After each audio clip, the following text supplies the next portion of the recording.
Good day everyone. This is a continuation of my previous video on how to do slope stability with Phreatic Surface using slide 2.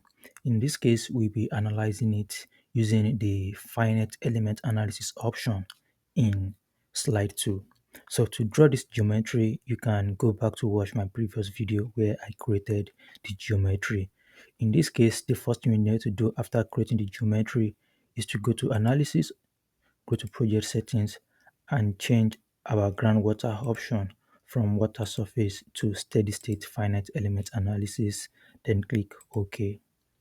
Immediately you do that, you're going to see that two tabs will be created for slope stability and steady state groundwater. So you click on the steady state groundwater tab, and after clicking that, the first thing we need to do is to mesh our slope. So we click on the mesh setup here, and from the mesh setup we can choose the number of elements and the number of type of element type we want to use for our meshing.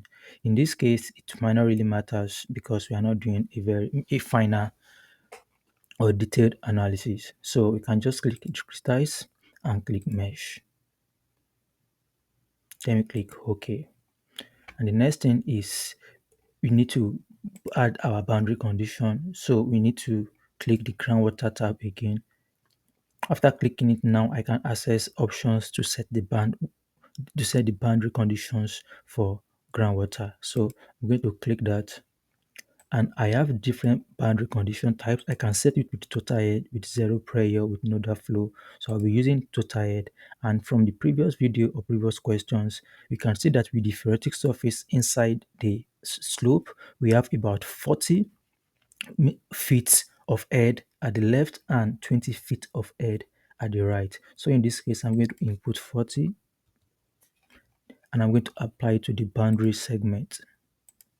Then I click apply. And for the right, I'm going to make it 20. I'm going to apply it to the boundary segment here, and I also apply it here. And I'm going to click apply. Then I can close this. So before you do your slope stability analysis, you can first perform your groundwater analysis to check the flow line and the theoretic surface the finite element is going to estimate for you. To do that, you just click the compute groundwater option only and you click yes. And it's going to estimate the theoretic surface for you.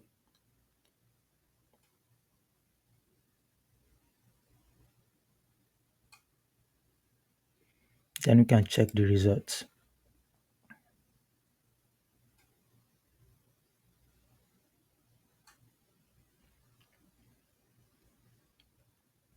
So now in this case, we have the theoretic surface estimated for us. That's the water table line within the slope stability now.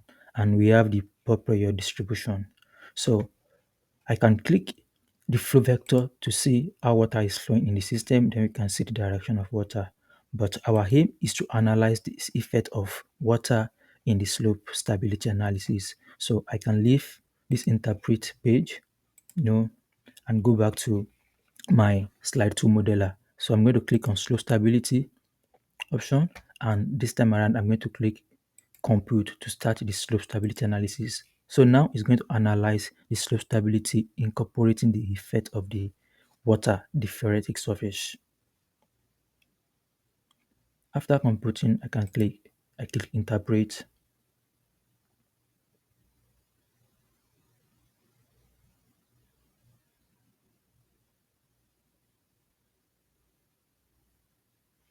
So this is my factor of safety. So if you remember, or if you have watched my previous video, you will notice when I used the Phreatic surface directly for GLE method, the factor of safety was also 1.48. So this is how to use the Phreatic line to estimate a factor of safety of a slope using finite element analysis method available in slide 2.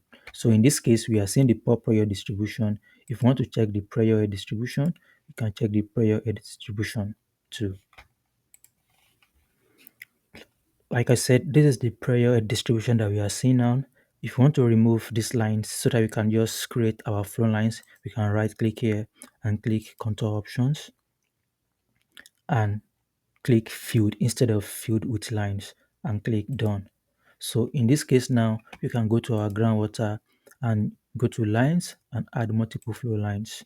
And by doing that, since the water is moving from a total height of 40 here, we can click here to here and click done. And we can use just at using 10 locations. Okay. So this is showing our flow line in it, and we can check the direction of water flow to. You can move the option. So there are different things you can check if you have the interest of checking them here.